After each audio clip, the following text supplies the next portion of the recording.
here's some Saturday UFL for you. Currently sitting number 1 in UFL. I have a 4% going tomorrow, Friday night, an isolated 4% in UFL, but I'm going to give you 2 for Saturday. All right. These are 2 3% plays I gave out. We're going to go under in Birmingham, St. Louis, under 40.5, under 40 in St. Louis, Birmingham. And we're going to go over 42 in Michigan and Houston. So over 42, Michigan, Houston, under 40.5 and 40, Birmingham, St. Louis. And like I said, I got a nice 4% on the Friday game. Those 2 are Saturday. Now, real quickly, in the NBA, one-sided public money. They love the Nuggets tonight. The public's betting the Nuggets, and they're betting the game over. Wise guys immediately steamed this one under. It opened 220, got bet down 219, 218.5, 218, 217.5, 216, 216.5. I mean, 216, 215.5, 250, all the way down to like where it got down to 213.5. So a big 6.5-point line movement in just about half-point increments. And they just kept coming in, kept limit bet on the under. Since then, when it got down to 213, another group that I have access to seeing their accounts, they went over. So they went over 213.5 and over 214. That's why right now we're looking at about what? 215.5, I think the current number is sitting around there.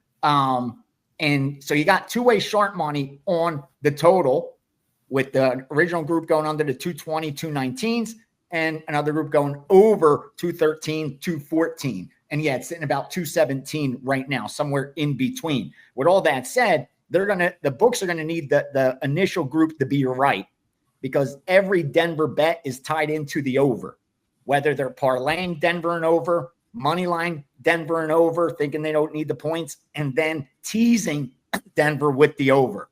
So the over is going to be a big position for the sports books in that game. NHL, both teams in the same situation. The home team's down 3-1. So Carolina's up 3-1 on the road. Dallas is up 3-1 on the road. The home team in this spot historically wins the game a lot more than they don't. In fact, in this exact round, the team down 3-1 makes it 3-2, 7-9 times. So almost 80% of the time, that home team actually gets the W. No surprise, that's where the sharp money is.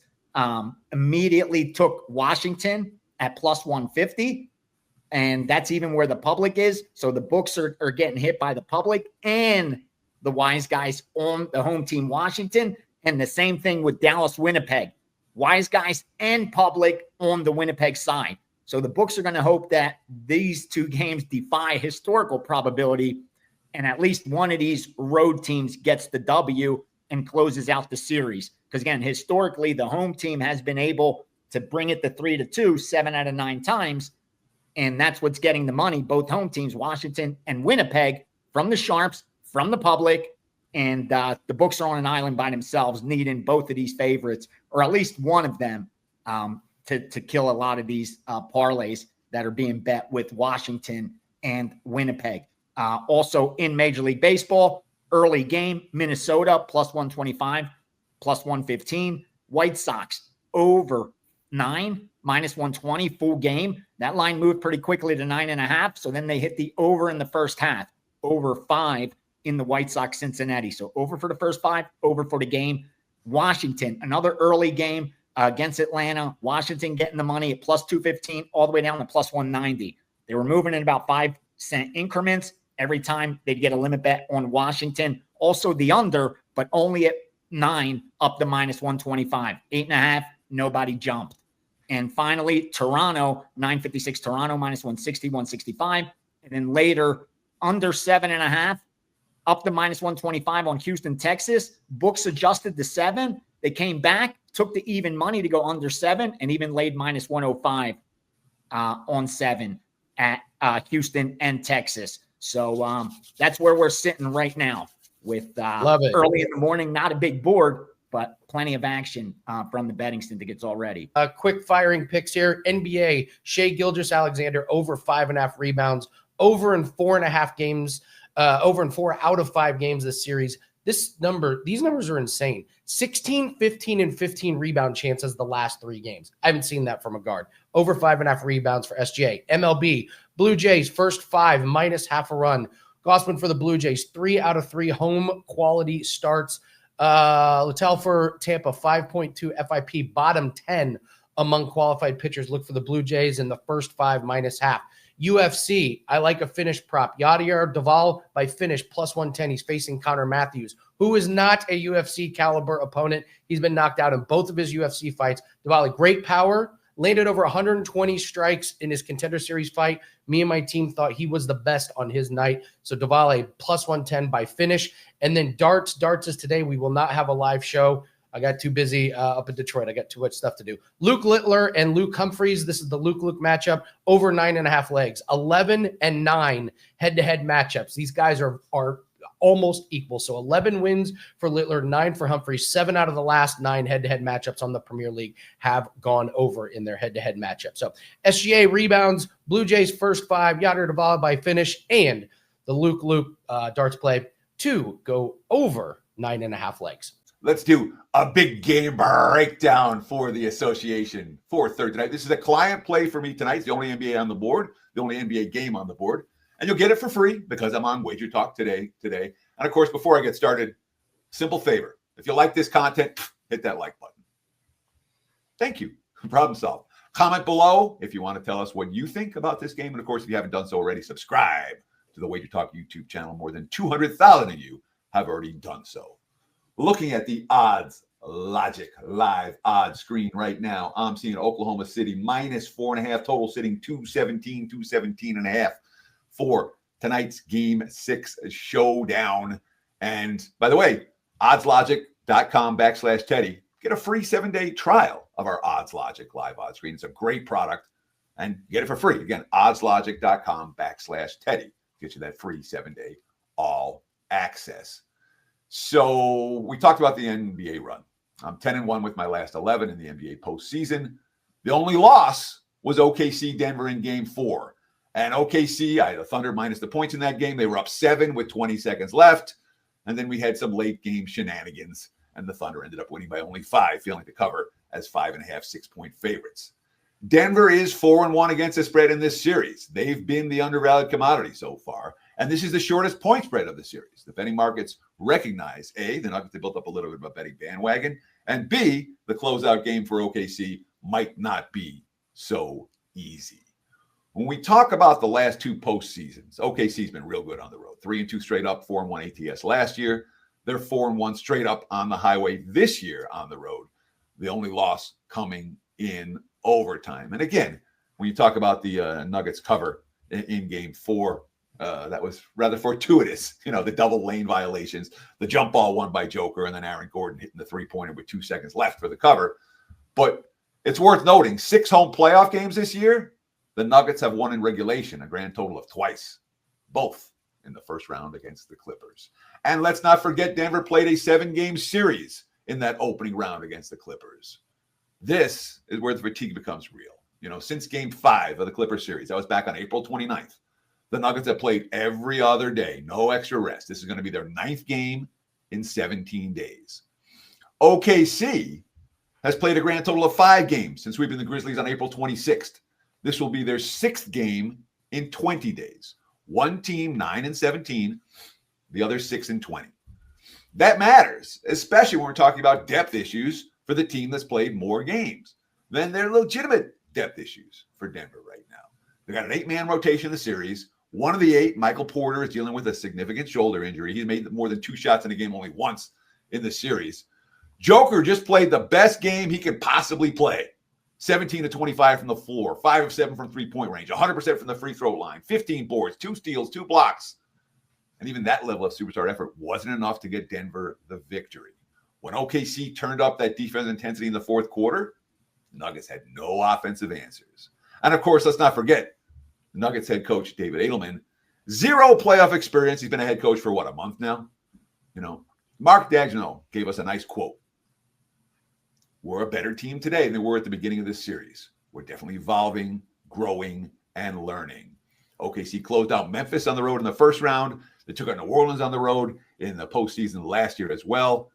I think they take care of business tonight. Client play for me, you get it here for free.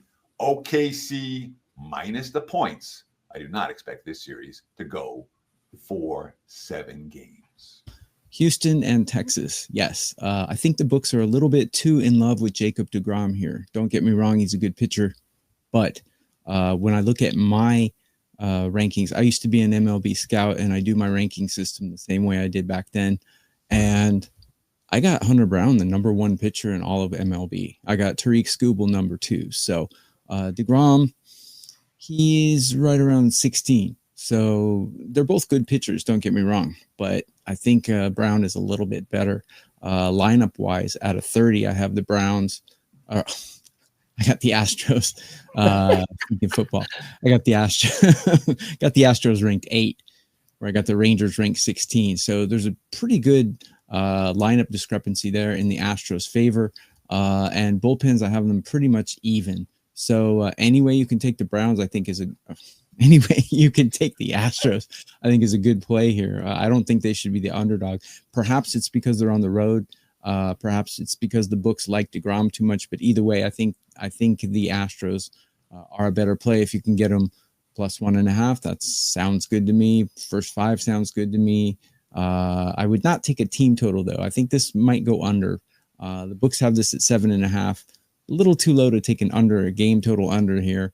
But the Rangers have not been run producing very well, and they're facing the best pitcher according to my rankings in MLB. So maybe a Texas team total under would be another way to go as well here. Many ways to bet this game. Going to be a great, as far as watching baseball, this will be a great one if you like pitching. If you like a pitching duel, I think that's what we're going to get here. Let's move on to the Athletics and Dodgers. We had the Washington football team, team without a name. I'm still just blown away by that Oakland. I know you got me doing it. That the Athletics don't have a home. It's the strangest thing ever. Yes. But this is a huge line here. Dodgers are minus 200, and this is what betting in 2025 on Dodgers games is like. Beto for Oakland, Sauer for the Dodgers. Sauer relief pitcher, but he has gone 4 and 5 innings, so it's not like they trot him out and he throws 1 inning and then he's out of there. So what's your breakdown on this game? Yeah, by the way, the Detroit game that you went to, I won a big play on that. I had the Tigers team total over 3.5. I have no idea cash. Why are the books why are the books making the number 4 lineup in all of the MLB a 3.5? No idea, but that was an easy cash. So I'm glad you guys enjoyed the game. I enjoyed it as well. Let's go to the Dodgers. The Sacramento A's and the Los Angeles Dodgers here. Beto, not much libido with this guy. I've got him ranked 24 out of 30 on a curve of 30. I have I curve my starting pitcher rankings. I have about 200 guys in there, and I curve it to 30 so I can compare it to the bullpens and the hitting. And I got him ranked 24 out of 30. Sauer, like you said, is a relief pitcher. He has gone 4 a little deep here and there. The Dodgers have not really used their really good arms yet. Like they used Kirby last night, but Tanner Scott hasn't been used. A couple of their other good arms have not been used. So the Dodgers do have a pretty good bullpen, and they've got them rested and ready to go here for this one. Probably that's why they were saving them, because they knew this was going to be a bullpen game with Sasaki out. And they've just got too many injuries in their rotation. Beto is a bad pitcher. He's very bad, and he's backed up by a bullpen that's also very bad. I have the A's bullpen in current form ranked dead last in all of MLB, but their hitting is good. So when you have a team that hits well and has a horrible bullpen, usually that means an over. But the bookmakers know that, and they have this at 9.5. 9.5 seems a little high to me, considering LA's bullpen is pretty good. But we do have 2 good lineups. I have the Dodgers ranked number 4, and I have the A's ranked number 6 in all of MLB as far as run producing and current form. So how do we go on this one? 2 ways to go, I think. I think the Dodgers team total over would be a good way, even though it's 5.5. I don't think they'll have much problem getting 6 runs in this game. Another way to go, which is a sneaky little way to bet things, is you can always take a -1. So what is a -1? It means if your team wins by 1, it's a push. So it's kind of like playing Pai Gow poker. I think that's a good way to go here. Dodgers -1 was -145 the last time I checked. Could be -150, but either way, I think the Dodgers should be able to win this one. They lost game 1. They came back to win game 2. So I like the Dodgers here. Any way you can get them. Team total over -1. Either way, I think that's a good one. Yeah, well, this is actually a client play, and I gave it a client play on the betting memo, the review show that I'm doing for Sports Memo on the Panthers last night. And so I'm going to give you guys out a client play as well here. And I'm looking at Carolina and Washington, and I thought those were some interesting stats that Gianni had set off the top there about teams down 3-1 going into game 5, and that they hit at nearly, I think he said it was a 75% rate there. But yeah, Carolina does lead 3-1 here. And I really wanted to take Washington on the puck line in this one, but clearly we can't lay this steeper price. But I'm not counting the Capitals out yet. I think that Alexander Ovechkin and them can extend this series for at least one more game. It's literally do or die here, go big or go home. I guess Washington is already at home here, but they're really good at home, Andy. They're 37-4 at home this season. Now, only 32 teams in NHL playoff history have ever come back from a 3-1 deficit, so the odds are clearly against the Capitals here. But as I say, I think that they have enough in them to extend this series. They do have many positives to draw upon here. They still have a record of 25-8-0 in games after a loss this year. They also led the league in regular season with comeback victories as well. Carolina, I mean, obviously it's looked fantastic. It's been able to suffocate this Washington offense really effectively and also capitalize on the Capitals' mistakes. Carolina goaltender Frederik Andersen, he's been the best so far in the playoffs. He leads the playoffs with a .933 save percentage. And so it's really difficult to say anything negative about Carolina. I'm not going to bother. The last thing Carolina can do is give a glimmer of hope to the Capitals in this series. But I smell a letdown here finally. Carolina still enters at just 16-21-4 in the road this year. Washington is still 4-1 on home ice this year. The only blemish came in the 2-1 overtime loss to the Hurricanes. And so, yeah, I think Washington, it offers really good value to win game 5 here. And so that's my client play on Thursday, Andy.